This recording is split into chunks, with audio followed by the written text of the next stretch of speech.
Drums.com. I'm Metal Mark here with the one and only Alexi from Children of Bodom. How are you, sir? I am good. How are you? I'm doing very well. You've had quite a press day so far, man. How's it going so far, man? Well, this is day 9 out of 10. So, we've been flying all over Europe and just got here in New York a couple of days ago. And it's been very busy and a lot of talking. Yeah. But, hey, it is what it is, right? It is what it is, because I Worship Chaos is coming out. I heard it last week. A phenomenal record. It really is, man. Congratulations on it. Obviously, you took all the guitars for this album. For you, was that kind of cool because you had all the attention on it and you could do exactly what you wanted, or were you still like kind of missing something, do you think?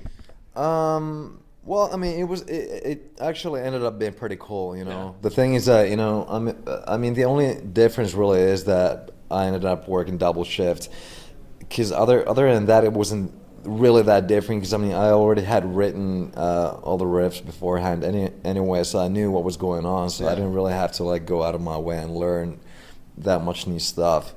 But the thing is that, like when I record, I'm the type of dude, who comes up with a lot of small things here and there, just kind of on the spot. So I could get to do that without having to explain it to anybody, and that's a time saver too. So, I mean, plus I think the results, I think they actually ended up sounding a lot tighter, the guitars. So, I mean, like, at least something good came out of a bad situation. Yeah. Well, I mean, for me, it's a very well-rounded album.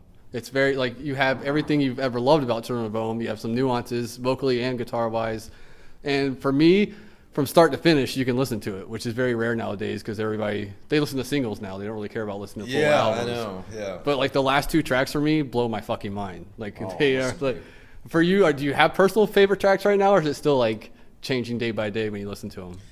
I do. It seems like, well, it's like, my top 4, let's say, it changes a lot, but there seems to be like, the opening track I heard, and still, the singles Morgan and the title track, and well, you know what, besides those two, let's just say, I heard My Bodom and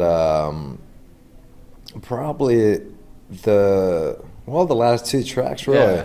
Because especially the second to last, it's like it's a song called All for Nothing. Yeah. It's so different from anything that we've ever done before, and it was like the biggest challenge as far as making something so different still sound like Children of Bodom. You know what I mean?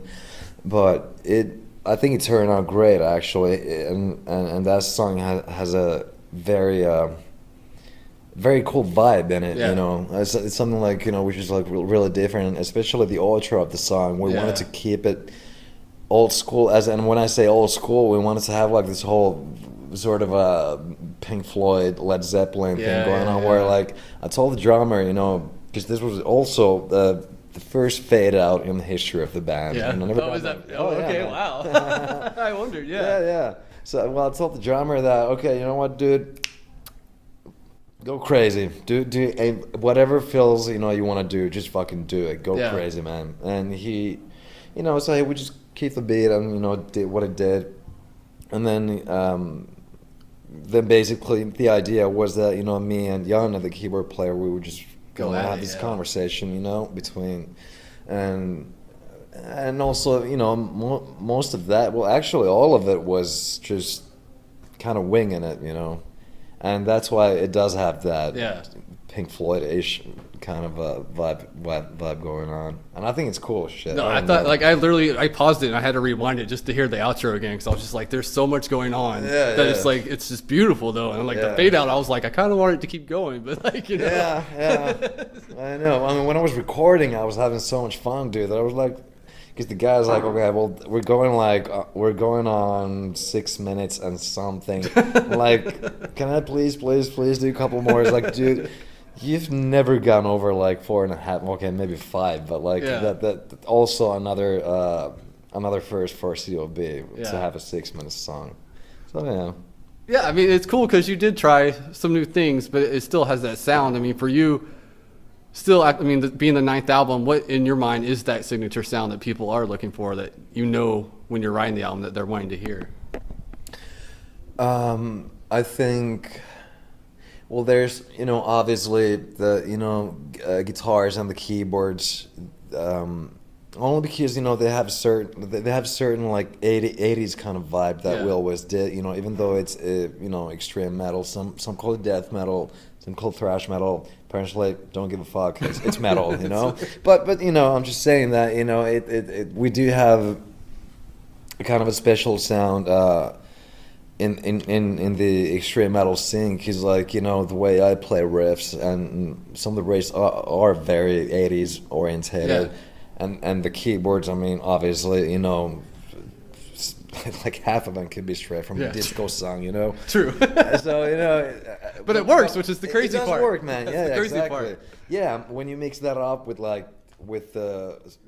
that level of like brutality that we built around it, and the vocals and so forth, that's sort of the chill and Bodom sound, Yeah. And then other than that, I really actually go out of my way to not think about anything. Like when I'm writing, I try not to think about like I'm wondering how people are going to react to this, or if the fans are going to like that, or most certainly we never sit down and talk about like, so what do you think? Should we sound darker now, or what? You know what I mean? It just, I think it's important that you just kind of like block all that out of your mind, and do what comes out naturally. Yeah. Keep it very spontaneous, and then you hope for the best. Hope for the fact that people will maybe like it. Yeah. Well, so far the reviews have been pretty damn solid, though. Well, yeah. I mean, I should hope so, but like, I wrote it. I hope it is. yeah, exactly. Well, obviously with the new album, I mean, they just announced recently you're touring in Australia with Megadeth, which is fucking sick as shit.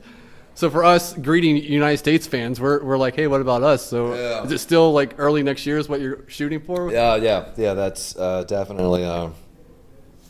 We start from Asia. Actually, we do Loud Park in Japan, and a couple of shows in China, and then we go to Australia with Megadeth. Yes. Nice, yeah. And then we do European run with Lamb of God, and actually on the UK dates, Megadeth's also gonna be there. So it's us, Lamb of God, and Megadeth, which is pretty. That doesn't suck. No. It doesn't suck, sir. That's fucking sick, dude. Well, for Chris Adler, dude, I mean, he's gonna do. He's like a machine, though. Yeah. Well, he is. Yeah. I mean, I'm sure he can pull it off. But anyway, yeah. So, States definitely next on the list. So, either January or February. Okay. I'm saying. Yeah, and obviously you want to be pushing the new album, but obviously fans want to hear the classics. How many of the new stuff are you going to try and fit in on the set list? Well, I mean, I gotta be honest with you, man. It does not get any easier. Oh, hell no. This is, I mean, it's your ninth album. Yeah, exactly. And the fact of the matter is that people want to hear the old stuff. I mean, that's just the way it is. I mean, and I don't mind it at all. You know, you need to play the old hit songs. All right. I'm going to try to talk fast. Yes, you got to play the old stuff. Also, you might want to, promote the new album, play the new songs too. So we kind of like to mix it up and then do sort of both of them. Blah, blah, blah, blah, blah. Thank you. Good night. That was well done, sir. I Worship Chaos out October 2nd, Alexi. Thank you very much. Cheers.